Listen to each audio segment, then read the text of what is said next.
In the calm expanse of the Caribbean, a new force has emerged in the war against criminal empires, a force of quiet inevitability and unseen dominance. It is the reappearance of the United States ghost ship, the MV Ocean Trader, and its arrival signals the end of the era of safe zones for the cartels.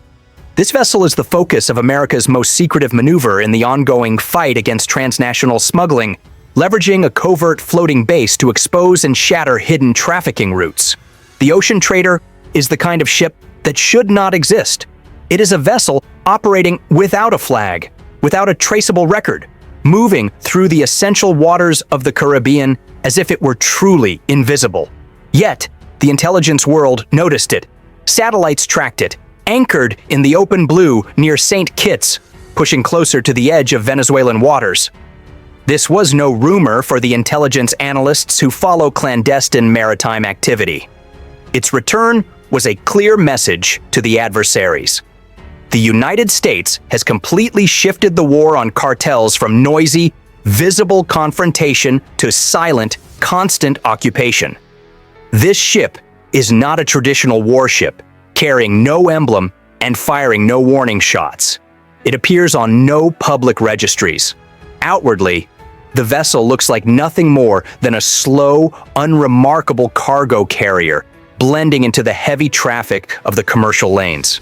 But this civilian silhouette conceals one of the most advanced covert bases ever deployed. The MV Ocean Trader operates as a mobile fortress designed to host up to 200 special operations personnel. It functions as a moving command center, a vital intelligence node, and a launching pad for missions that are never meant to reach the headlines.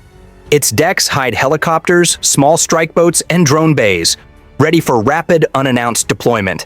Its communication systems connect directly and instantly to Joint Special Operations Command, known as JSOC, networks.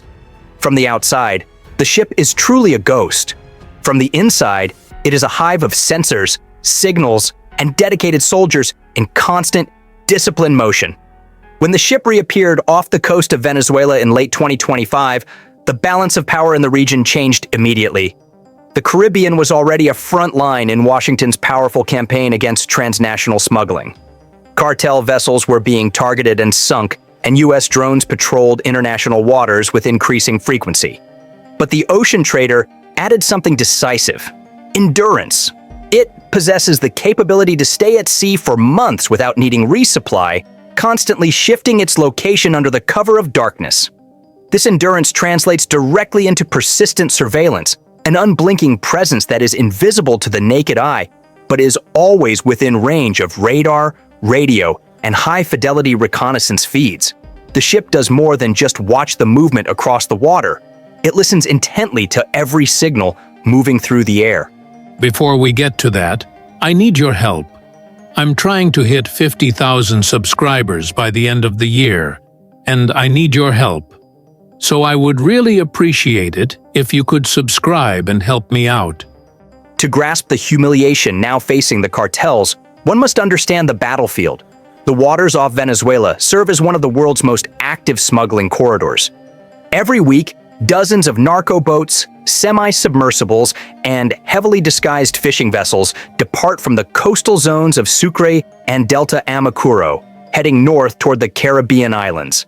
The massive profits from these illicit routes fuel and sustain violent networks like the Tren de Aragua and the powerful Cartel de los Soles.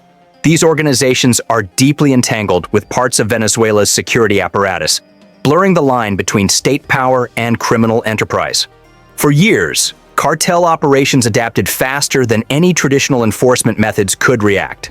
Their operators constantly shifted radio frequencies, changed vessels, falsified cargo manifests, and relied on encrypted satellite links to maintain their criminal agility. The singular purpose of the Ocean Trader is to end that very agility, to strip them of their ability to evade detection. By stationing an unacknowledged command center directly within the trafficking zone, the United States transforms the open ocean itself into a comprehensive observation post. Naval strategists define vessels like the Ocean Trader as deniable platforms. They operate outside the normal, diplomatic framework, enabling decisive operations that neither demand political permission nor trigger immediate public scrutiny. This is the key to American dominance in the shadows. If a U.S. drone launched from the ship tracks a narco submarine, it can relay the precise coordinates to Allied patrols, and the mission leaves 0 U.S. fingerprints. If JSOC operators intercept encrypted communications from high-value cartel networks, the raw data flows through secure layers of classified circuits, ensuring it remains untraceable to any official public deployment. The ghost ship's lack of markings is perfectly deliberate. It is plausible deniability, actively floating in international waters. This calculated ambiguity is both its strongest shield and its sharpest weapon. The immediate impact of the ghost ship's return was undeniable. Satellite imagery confirmed its proximity to the U.S. Virgin Islands and the northern edge of Venezuelan waters. From these positions, the ship sits squarely within striking distance of every single known smuggling route heading toward the Dominican Republic and Puerto Rico. The timing of its reappearance directly coincided with a massive spike in maritime interdictions.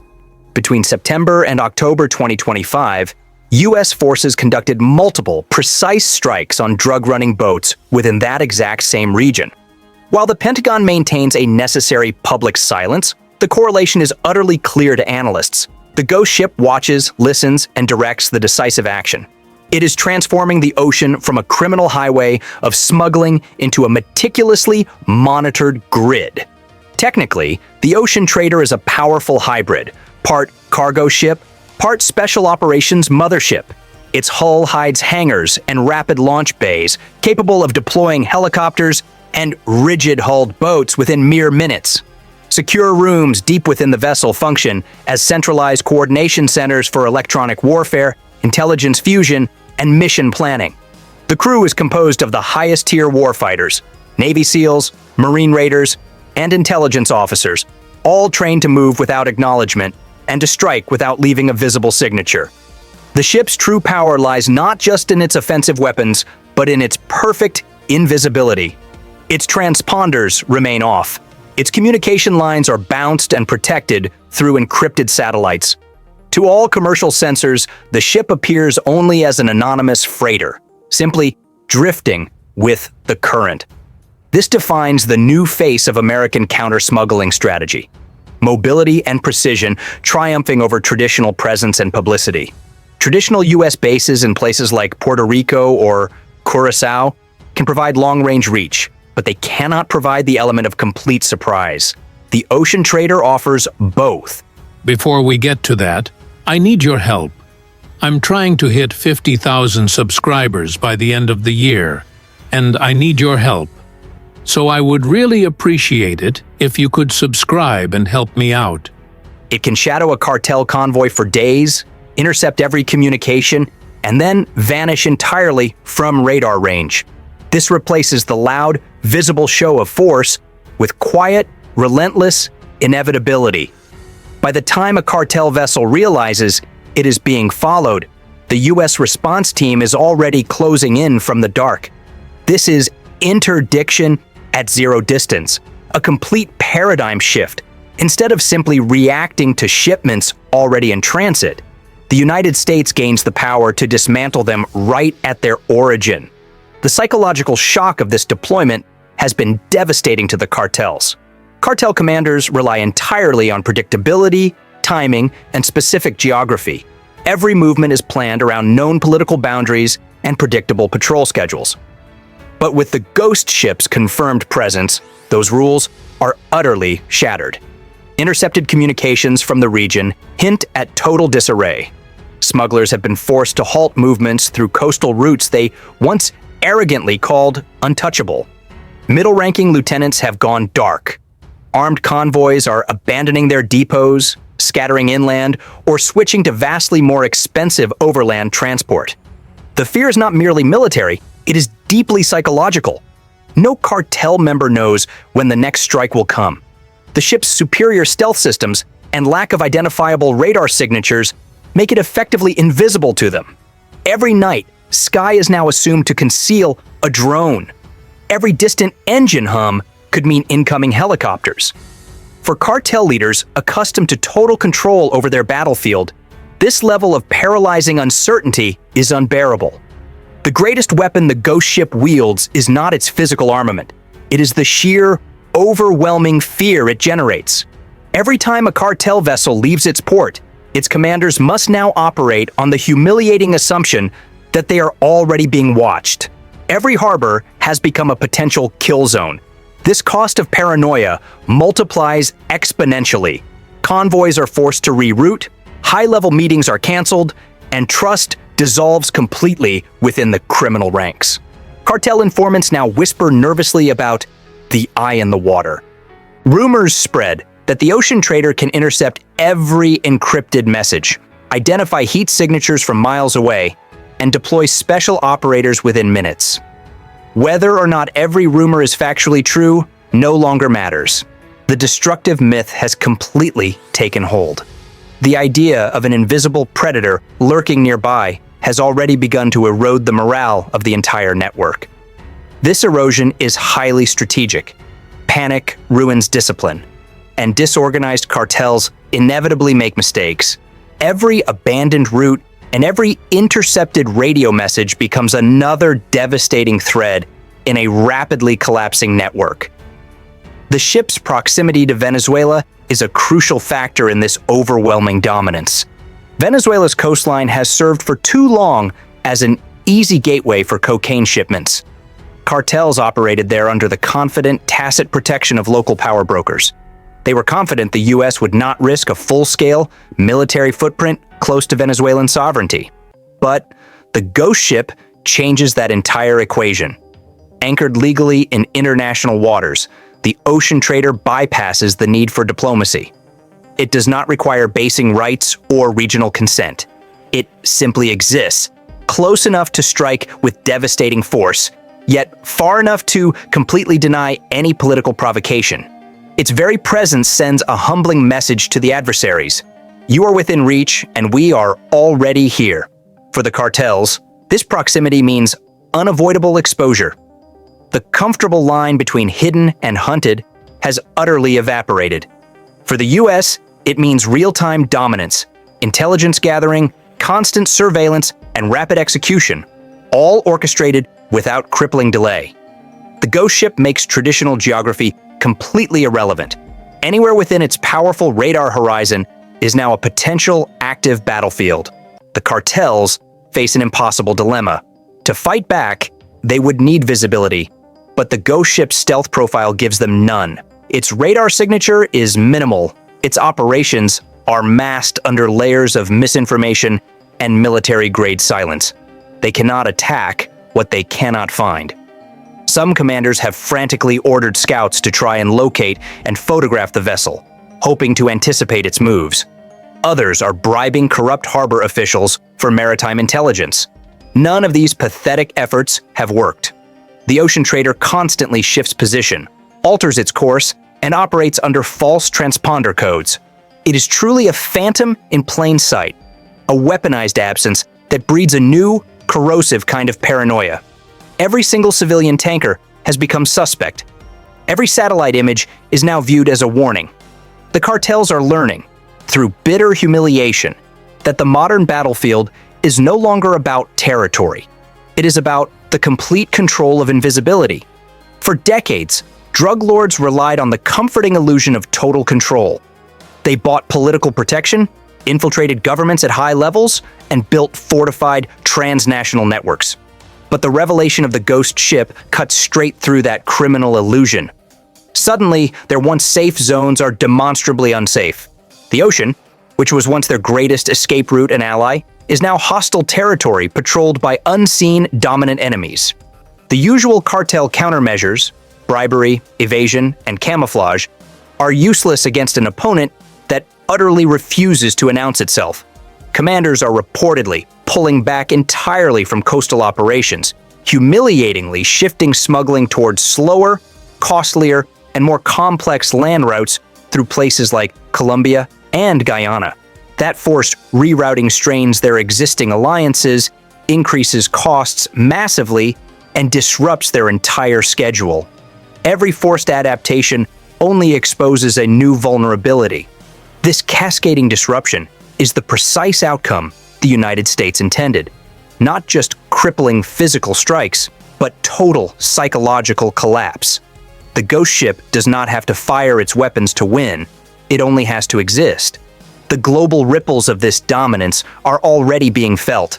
Russia and Venezuela have condemned the ship's proximity as a supposed provocation.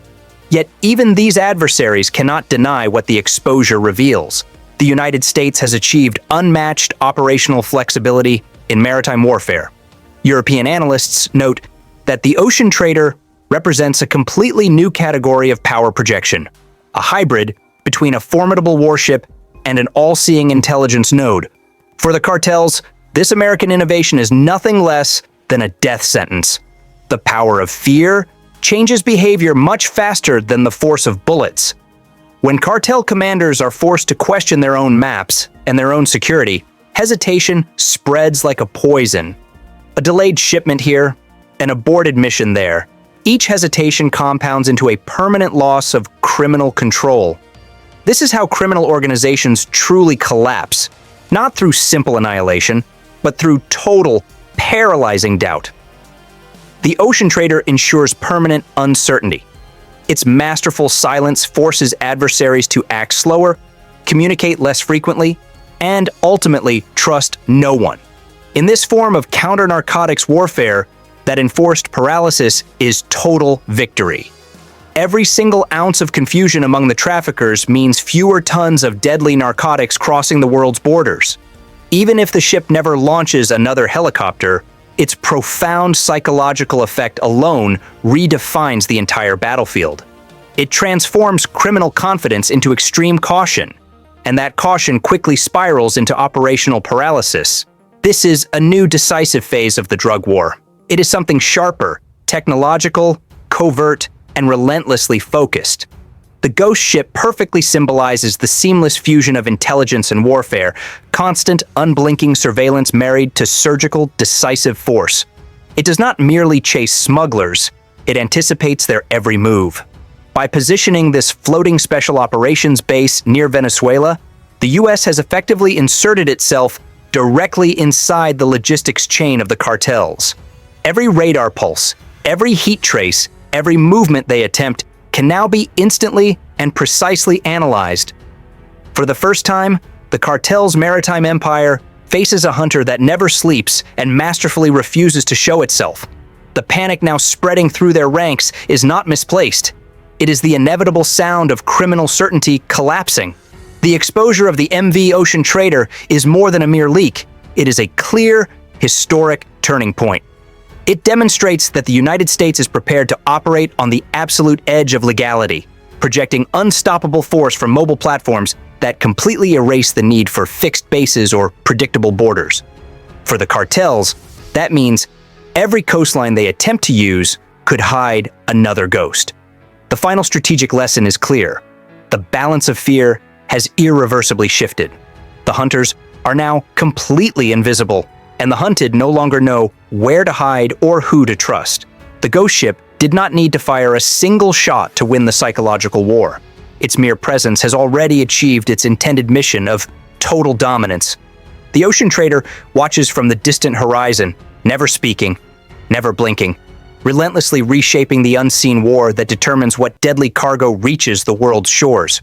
It is an instrument of continuous presence without occupation, a definitive paradox that now defines American power projection.